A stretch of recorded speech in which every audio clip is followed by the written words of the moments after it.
I'm acting myself at this point. Rereading it recently, it was just so good. I don't like it. It baffles my mind how this author's brain works.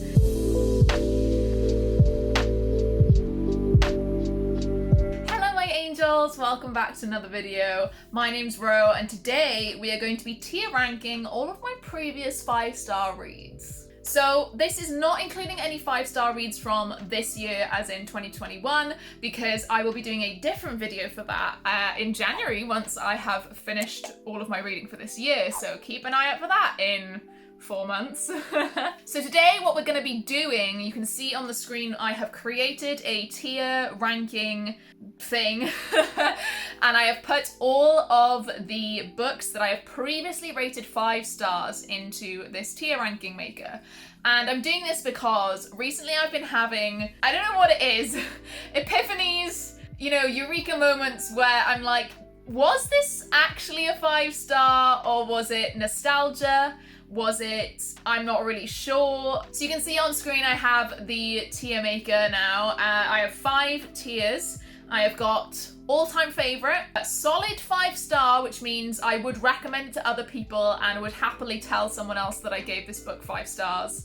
A nostalgic 5-star, which is possibly something I read when I was younger, or, you know, at the time I really liked it, but you know, it's a bit dodgy. 4th one down is I'm not sure. So I'm a bit on the fence with this. I'm like, oh, I don't really fit it into any of the above categories. And then we've got Girl, what were you thinking? Because some of them I genuinely think I'm like, oh, how the fuck did I rate that 5 stars? Diving right in, these are all gonna be previous 5 stars. I think we should just get going, I guess. So I can see the first one here is The 7 Deaths of Evelyn Hardcastle. Now, at the time, this book was my top book of 2018. So I haven't reread it though. So I'm between solid 5-star and all-time favorite, because all-time favorite is something that I would reread. And I feel like I do want to reread this, but I haven't yet. Like, I haven't got round to it yet. But then the twists in it, almost, it's like a one-time read. So even though this was my top book of 2018, in hindsight, I think it's just a solid 5 stars. Like, I would recommend this to anyone, but it's not an all-time favorite. I almost feel bad saying that. Oh, I'm acting myself at this point. The Song of Achilles, that's a solid 5 stars. Like, come on. I don't really know what else to say about that. It's pretty much a solid 5 stars. All of BookTube, you've probably all read it, and you probably agree. A Court of Mist and Fury. It's in between nostalgic and I'm not sure. ACOTAR.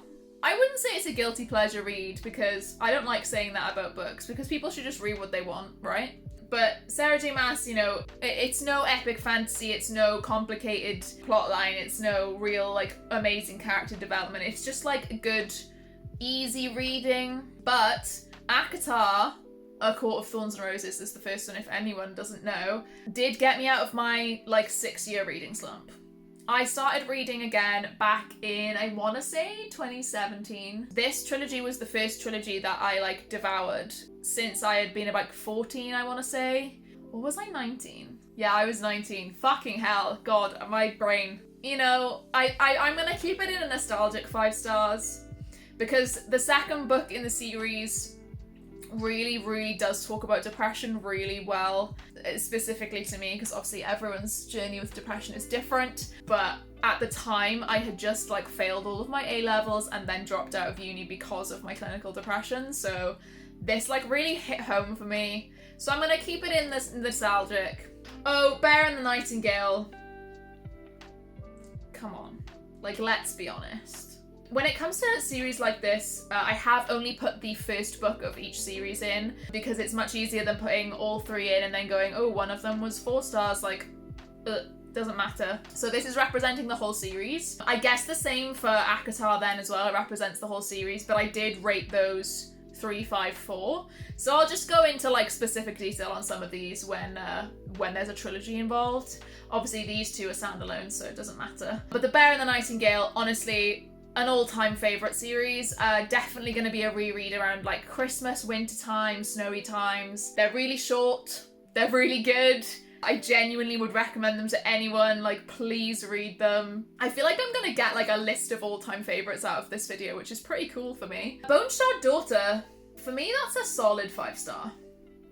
I read this last November, so this is a more recent 5-star read compared to like ACOTAR and stuff. The Bone Shard Daughter is a really fucking solid fantasy. Each perspective is really good. I found the plot really good and not predictable. The character development was good. There's a sapphic relationship like somewhere in it. That makes it sound like it's not really main thing. It is, but it isn't. It's not a romance-based fantasy at all. It's very plot-based, very politics-based. The magic system's really cool.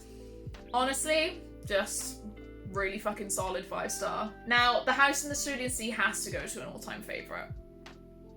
It's just the way it is. I cried at this book so much. It made me so emotional. I don't like children.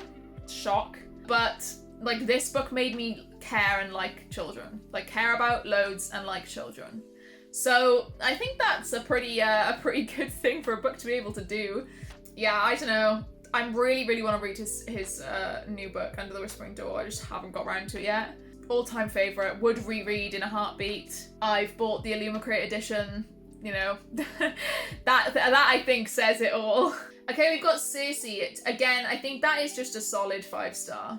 I'm actually not doing too badly with these. I feel like this is more of like a did I like them or did I not? I feel like not many are going to go into these two, but you know, it's fine. But Cersei to me was on the same level as Song of Achilles. I know some people didn't like it as much, but I did read them the other way around. I did read Cersei first, then I read Song of Achilles, so that may have contributed to that. But Cersei was really solid. I really enjoyed her story. I really enjoyed the writing, so I would recommend it to anyone personally. City of Brass is straight into an all-time favourite. I have the Fairy Loot editions. I got an arc of Empire of Gold last year, an e-arc. Like, I wished for it, and I got it. And it was like one of the first e-arcs I'd ever got. And I was so happy. And it was during lockdown as well, so I literally just spent like 2 or 3 days locked in my room just reading Empire of Gold because I got it early and like ignored Jordan for like a couple of days. So the fact that I was so excited for that, and like, again, this does represent the trilogy as a whole. All-time favourite. It's just so good. The politics, the magic, mainly the character relationships and the development is just mwah, chef's kiss. Now, The Devil in the Dark Water, I'm actually going to put in a not sure, because thinking of this now, I gave Seven Deaths of Evelyn Hardcastle 5 stars immediately. It was my top book of 2018. This is the same author, so it's Stuart Turton. I don't know if my love of the Seven Deaths actually affected my rating for The Devil in the Dark Water, because like it definitely was not as good as the Seven Deaths. Like the twist wasn't as good. There wasn't enough like sci-fi like twist for me. So I'm actually not sure. It may be more like a 4.5. Because I do rate a lot of things a 4.5. Like, it's just not quite a 5 stars, but it's not a 4-star. So I'm actually not sure about that one, and that, to me, is, like, surprising to myself. Oh, now, The Diabolic, I'm also going to put in I'm not sure, because I read this so long ago that I don't really recall how good it is. And I've never, ever heard anyone speak about this book. I've never read the sequels. I think it was actually written as a standalone and then she just wrote sequels. I think like if I read this now, I would give it like maybe 4. I have like the hardback because the hardbacks are literally still available. That's how like unpopular this book was. Like from what I remember, like the writing wasn't really that solid, and the relationships, I think it was like the plot and like the plot twists that got me, and I liked the main character. I'm genuinely, like, I don't know if it's just because I can't remember what happened that I'm, like, not sure about my rating. So it's kind of in between nostalgic and I'm not sure. but then I'm not really nostalgic for it. Like, I don't want to reread it. Okay, now we have Daughter of Smoke and Bone. Now, this is a hard one because I do also have Strange on here. Let's just put Strange straight in, okay? Strange the Dreamer is an all-time favourite. Let's discuss that first, and we'll put Daughter of Smoke and Bone back. Strange the Dreamer is an all-time favourite duology. The sequel is Muse of Nightmares. Again, this represents the duology. I gave 5 stars to both books. It is incredible. I literally am going to get this moth tattooed on my body. That's how good this duology is. Rereading it recently, it was just so good. Oh, I don't know how to explain how good this duology is. I know people go on about it all the time, but I love it. Now, moving on to Dosab, like, I read Dosab first, because it came out first. At the time, obviously, I loved it. I think I went 5-4-5 with the trilogy. But I don't know if it's a solid 5-star that I would recommend to everyone else, or if it's a nostalgic 5-star. And Maddie's gonna hate me for this. But I'm genuinely not sure. I think the twists of Daughter of Smoke and Bone and like finding out what the teeth is to do with and stuff, I think that does genuinely make it a solid 5-star for me. I think I would recommend this to anyone. I know it's not for some people. I think that's what I'm struggling with, is like some people don't like the setting and stuff, or people prefer the setting of the first one but don't like how much it goes into more fantasy. I don't know, but yeah, I'm gonna stick with solid 5-star for this one. Okay, I'm going so slowly. Let's go for Final Empire. So Final Empire is a solid 5-star. Anyone who knows me knows that I didn't want to like the Sandersons books. I didn't want to add another white guy to my repertoire of favourite books, but it's a solid 5-star. The twists and turns of the plot, like, it's long, but it really, really packs a punch by the end, and like, you understand why it's so long and why it got everything to get there. It's not an all-time favourite. It's definitely not something I would reread because it's quite heavy, but it's a solid 5-star. Now, Game of Thrones, I read that quite a while ago, and I think I might go for nostalgic 5-star on this because I had read the books after I saw the TV series. So I already knew what was happening in the TV series, and pretty much books 1 to 3 of Game of Thrones and seasons 1 to 3 of Game of Thrones are word for word like exactly the same as the books. Having already watched the TV series and how good it was, and like already having the characters in my head, I feel like it may not have been quite of a solid 5-star if I hadn't watched the TV series first. Harrow the Ninth is an all-time favourite. So I've put this up here because Gideon I actually gave 4.5. But again, this is representative of Harrow and kind of the series, the Locktomb series as a whole now, because I really want to reread Gideon and reread Harrow before. Now there are going to be 4 books, so the third one is going to be called Nona the Ninth. So Harrow is just an all-time favourite. This book is so confusing. These two books are incredible. The writing, the banter, just the way the personalities have been written, it's just absolutely incredible. It's masterful. I love it. It's so good. I genuinely, like, it baffles my mind how this author's brain works. So Harrow's just straight up there. Howl's Moving Castle, again, I think is a nostalgic 5-star.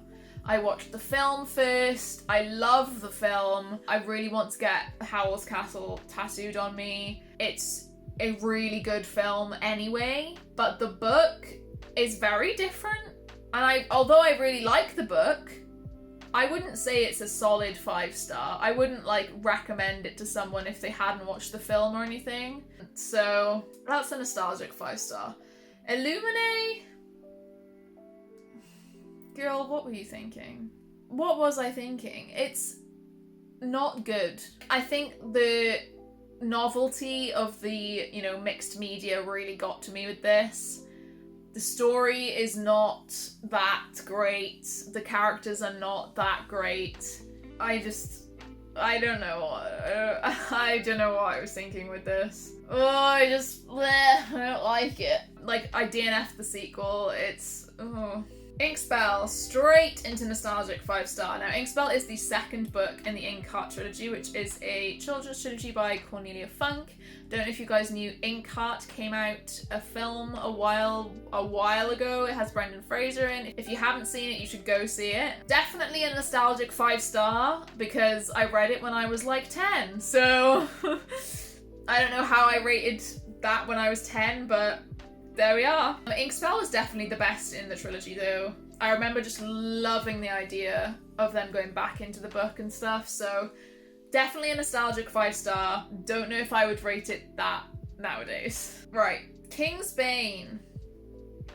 Kingsbane is the second book in the Imperium trilogy. See, I've just put it straight to all-time favourite, but is the trilogy an all-time favourite?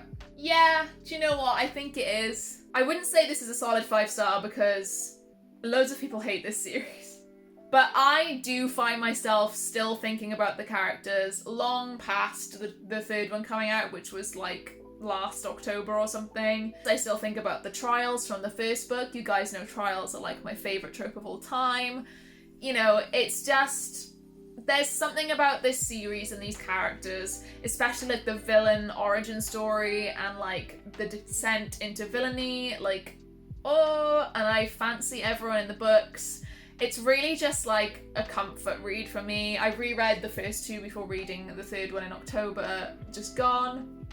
And yeah, it's gotta be an all-time favourite. Lies of Locke Lamora. Now, I gave this 5 stars, and at the time I would have said it's a solid 5-star and I would recommend it to anyone. But I feel like so many people don't like books like this, but it's kind of on the same wavelength as Final Empire, I think. It's like political, it's long, it's epic fantasy, it's by a man. So like, they're kind of in the same genre, really. And it is really good with the twists and turns and like the different disguises that Locke goes under and the kind of heists that he tries to do. So I would definitely say it's a solid 5-star. I'd say same with Mythos, to be honest. It's a non-fiction, it's about the Greek myths. It's just a solid 5-star, to be honest. They're good retellings. The narration is really good because obviously it's Stephen Fry. He's an excellent narrator. And yeah, again, just another solid 5-star. Not really much else to say about it. Nevermore is an all-time favourite. Like, immediately I just saw that and I was like, it's an all-time favourite. This book is like the only middle grade that I've ever given like 5 stars, like 5 full stars, and like wanted the sequel so badly and like felt really, really connected to in the similar way that I used to with, you know, She Who Must Not Be Named series. And oh, it's just so good. It's so magical. It made me feel so nostalgic even though it was a new series. Oh, it was just incredible. Nevernight? So Nevernight, I feel like it's gotta be an all-time favourite. I did give all of them 5 stars. I don't know if I'd reread them. I might reread them. I don't know. The thing is with me, and you guys will know this if you've seen me on my reading sprints and stuff, is I have basically like a photographic memory. Not quite. I'm not that good. I'm not quite a Sherlock, but I have a very good memory. So I remember a lot when it comes to books and things and just small details. So like, I don't reread a lot because I remember all the shit a lot. If I'm gonna reread something, I want to have forgotten most of it before I reread it. I think it's still a solid favourite for me, an all-time favourite. It's on my favourite shelf. Oh, it is really good. I like the gore, I like the sex scenes, I like the characters, I like the shitty characters as well, I like the banter and the sarcasm. Yeah, it is good. Now, Percy Jackson is definitely a nostalgic 5-star because I reread it last lockdown and it's so quick. Each scene that I remember from that I remembered from the film, you know, like the Medusa in the garden centre, the Lotus Casino, etc. Each of those scenes was like a page long. They were not long enough at all. So upon reread, I definitely think that was a nostalgic 5-star. Now, the Poppy War for me is a solid 5-star. This is representing the trilogy as well, I guess, but I gave the first 2 5 stars and I gave the third one 3 stars. So For me, the series as a whole can't be an all-time favourite when it comes to that, when I didn't like the last book as much. Everyone knows it's a good book. It's a solid book, so I would genuinely recommend the whole trilogy as well. I think I also may have misstarred the sequel, because the Dragon Republic, I remember agonising over that rating and just giving it 5 anyway, but I think it was more like a 4 or a 4.5, to be honest. And then the third one was a 3. Some people absolutely love every single book in this trilogy, so I definitely recommend like continuing after you read the first one, but the first one is the best, in my opinion. Red Dwarf Infinity welcomes careful drivers. That's definitely nostalgic. I mean, if anyone doesn't know what Red Dwarf is, it's like an old BBC comedy sci-fi. It will be on Netflix, well, UK Netflix, and it was books first. It's my favourite TV series, literally of all time. I want to get a tattoo related to it, but I haven't decided what yet. It is just, like, I just don't think other people would ever rate this 5 stars, ever in a million years.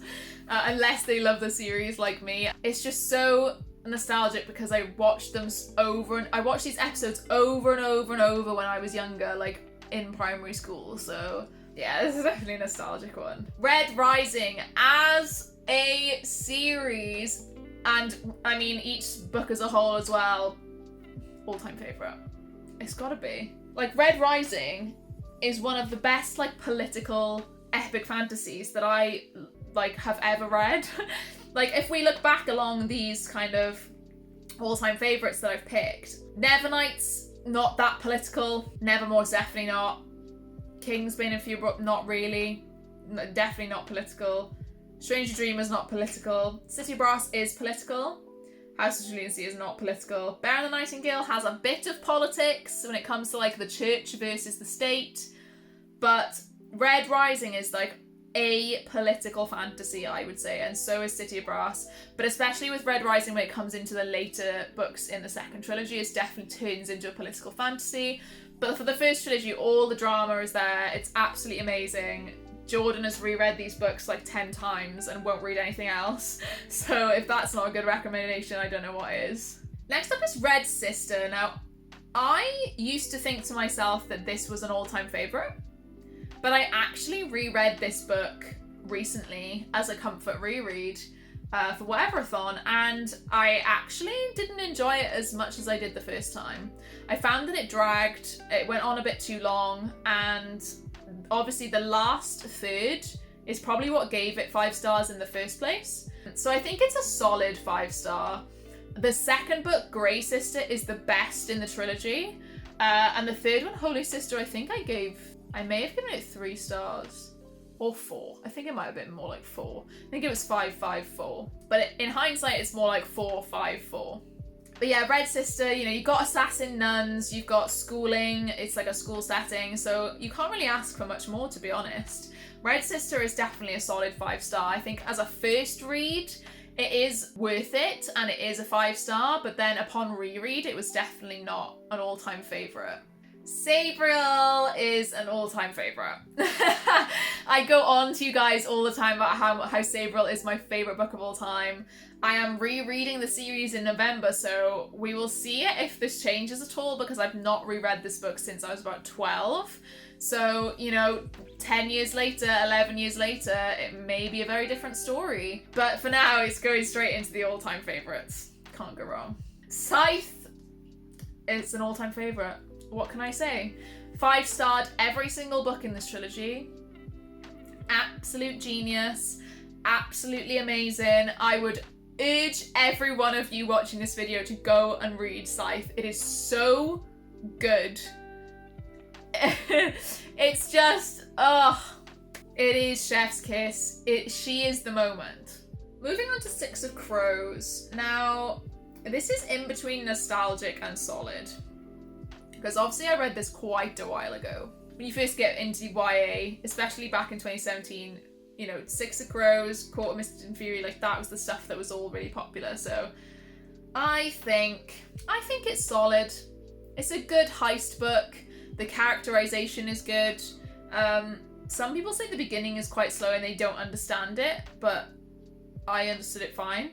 Let's move on to Stardust. Now, this is definitely a nostalgic 5-star for me. I love the film. The film is one of my favourite films of all time. It's one of those films that's like Bridge to Terabithia, Spiderwick Chronicles. It's like fantasy films that just have heart, and they really, really dig deep into you when you're younger, and you just, they're comfort rewatches kind of thing. So Stardust is definitely one of those for me. What is this? Oh, Three Dark Crowns. I'm gonna say I'm not sure. Because Three Dark Crowns and the sequel, which I think is One Dark Throne, when I first read them, I gave them 5 stars. Immediately, like no question. But upon reflection and upon kind of, you know, thinking about it and thinking about a reread, they're not the best crafted. I think it was more about the drama and the characters that I was giving 5 stars for, but I do actually plan to reread the first 2 and finish the series, finish the quartet, so I guess we'll see how I feel then. Moving on through the last few, Hunger Games has got to be an all-time favourite. Who doesn't have Hunger Games as an all-time favourite, let's be honest. It's such a good series, such a good trilogy, really well written. I read them before the films came out. Oh, they're just incredible. Same for Uprooted. Just absolutely great. Uprooted is one of my favourite books of all time. It's such a solid standalone, such a good fantasy. I genuinely really want to reread it, like, soon. More like a Christmas read, maybe. That would be a good one. And then we've only got 2 left. We've got The Wicked King, which is the second book in the Folk of the Air trilogy. Now, I would say Wicked King is a solid 5 stars. The first book I gave 4, Wicked King I gave 5, obviously, and then Queen of Nothing I gave 3. The Wicked King to me was the best book in the trilogy. It was 100% a solid 5-star read. I think it was really, really good. I would recommend reading the series because someone else may, you know, have different feelings about the third book, etc. But the second one is definitely a solid 5-star. And the very last one we have is The Wrath and the Dawn. Now, this I read a good while ago. I'm trying to remember what the story's about. I know it's about the Tsar, or it might be called something different. He's killing women every night, and the main character volunteers to be his wife, and he's the first one he doesn't kill. See, I can't remember much about this. It definitely isn't an all-time favourite. I wouldn't say it's nostalgic either, so it's in between. It's either a solid 5-star or I'm not sure. Honestly, yeah, I think it's a solid 5-star. I know I had to think about it a bit there, but obviously I haven't read it for a good few years. But from what I remember, the characters were really good. It's solid fantasy romance. The story, the way it played out was really good. Although I did not ever go on to the sequel, so that maybe is something to be said about that, possibly. So this is the final ranking. A lot more in the favourites than I thought there would be. And seeing it all kind of out like this makes me think I don't actually rate too many things 5 stars, which is good. So yeah, we shall see what happens with my current 5-star reads from 2021, but this is a pretty good list, personally, I think. These are now, you know, my favourites of all time. I can say they're my favourites of all time. I can maybe make a little shelf on Goodreads so that I can show people. I could put these top 3 into shelves on Goodreads. That would be pretty cool. And then these bottom 2, I don't know what I'm going to do with that. I am just going to leave the ratings on Goodreads. I'm not going to mess around with that, but I'll make 3 different shelves so that I can show my friends and my friends can see them and see what I'd fully recommend compared to like nostalgic recommend. I'm really happy with that. Thank you guys so much for watching this video. I hope you enjoyed. Make sure you like this video if you enjoyed. Make sure you comment down below a little emoji of a ring, just because you can, if you feel like you didn't really have anything to say, but you wanted to say you were here. Make sure to check out all of my social media links in the description, as well as a link for Scribd, where you get 2 free months. And also check out my Patreon. That will also be in the description and has just launched in the past week. And yeah, so I will see you guys in another video. Bye! Hey, wait a second. This video was pre-recorded, so for this video, I want to say a huge shout out to everyone who is at my deity tier. So that is Becca, Meg, Mercy, Lydia, Amy, Sarah, and Lisa. Thank you guys so much for all of your support. See you in another video.